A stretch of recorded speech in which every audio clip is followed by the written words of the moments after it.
पहलगाम में आतंकवादियों द्वारा मासूम हिंदुओं के हत्याकांड के बाद सरकार ने अहम फैसले लिए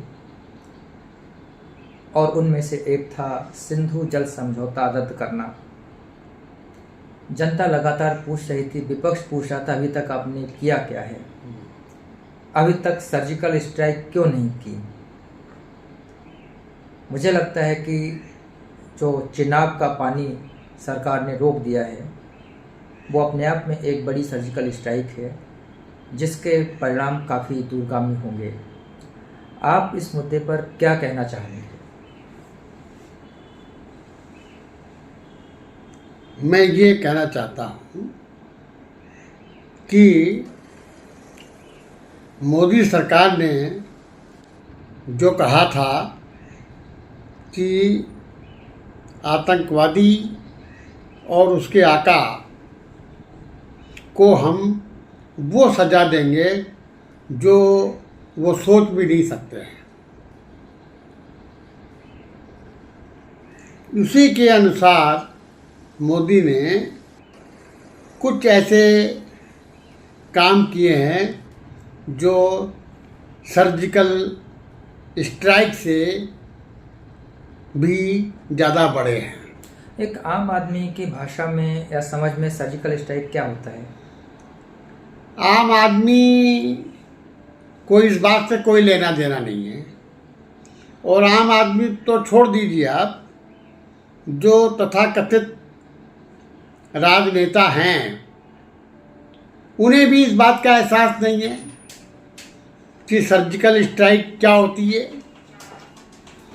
क्या सर्जिकल स्ट्राइक का मतलब यही है कि हम दूसरे देश में जाके और मारकाट शुरू कर दें?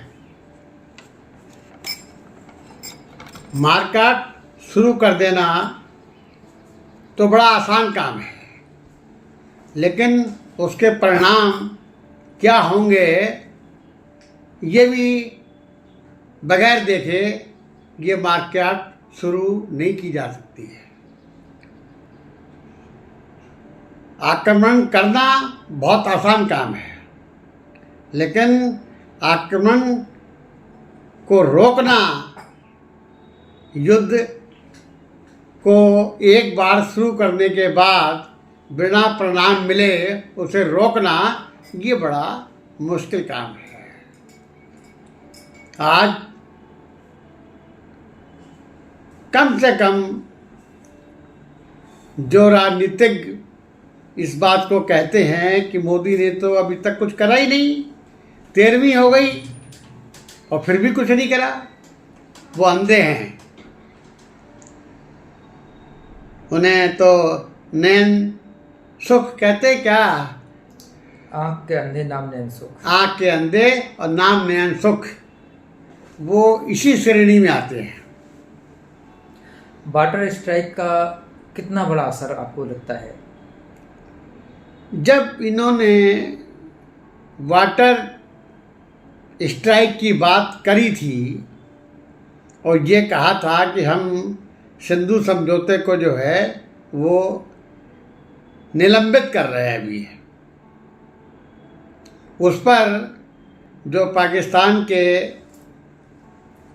राजनीतिक लोग हैं उन्होंने कहा था कि सिंधु में अगर पानी हिंदुस्तान ने रोकने की कोशिश की तो वहाँ उनका खून बहेगा।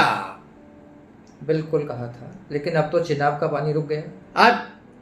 अब तो पानी रुक गया तो खून तो बहा नहीं। कहाँ खून बहा? और इधर रोज शाम को पाकिस्तानी बॉर्डर पर ब्लैकआउट भी हो जाता है। देखिए, ब्लैकआउट ये भी तो एक डर है बहुत बड़ा। आदमी को इतना डराओ कि उसका पेशाब निकल जाए तो फिर उसे मारने की जरूरत कहाँ पड़ेगी? वो तो मर ही गया। लेकिन आम आदमी जब तक वो मरता नहीं है तब तक वो ये नहीं समझता है कि वो मर गया। तो इसलिए हमें आम आदमी की बात पे नहीं जाना है। हमें हर वो काम करना है भारत सरकार हर वो काम कर रही है जिससे कि पाकिस्तान की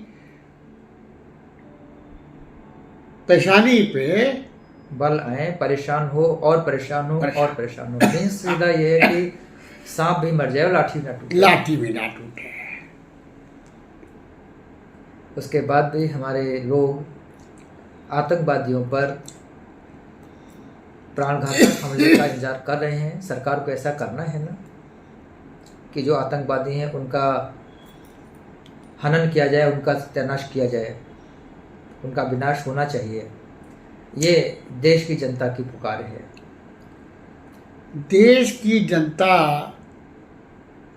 की पुकार पे इंदिरा गांधी ने 1971 में उस वक़्त के पूर्वी पाकिस्तान, उस वक्त के अपने सेनाध्यक्ष से कहा था कि इन पे आक्रमण की शुरू किया जाए। तो उन्होंने कहा था सॉरी मैडम, अभी आक्रमण का समय नहीं है। आक्रमण की तैयारी करने के लिए हमें कम से कम 6 महीने चाहिए का वक्त चाहिए। तो यही पोजीशन आज है। मोदी सरकार को भी आक्रमण करने से पहले बहुत कुछ सोचना पड़ेगा और उसकी तैयारी करके ही आक्रमण करना पड़ेगा।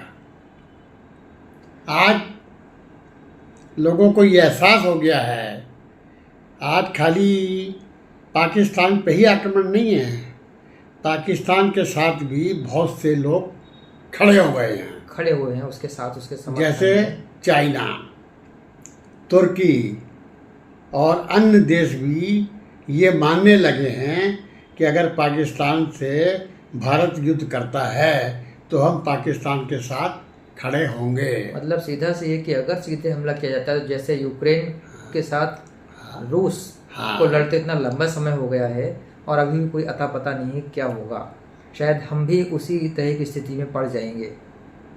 इस स्थिति से बचने के लिए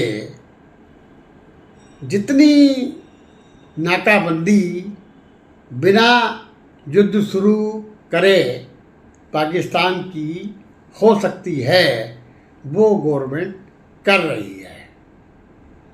और इसमें कोई दो राय नहीं है कि जब गवर्नमेंट ये समझ लेगी कि हाँ अब आक्रमण करने का समय आ गया है, तब वो बिना बताए हुए आक्रमण शुरू कर देगी। बहुत बहुत धन्यवाद। आक्रमण जो है कभी बता के नहीं किया जाता है कि हम जो है कल रात को तेरे यहाँ जो है आक्रमण करेंगे, भाई तुम तैयार हो जाओ।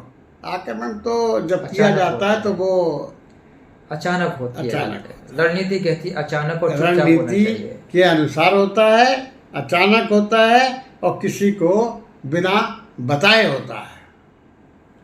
इसलिए उसका धैर्य जो है वो जनता को और इन तथाकथित विपक्ष के लोगों को भी समझना चाहिए। बहुत बहुत धन्यवाद आज की बात के लिए। आगे फिर इस विषय पर हम अपडेट देते रहेंगे। तब तक के सबको नमस्कार।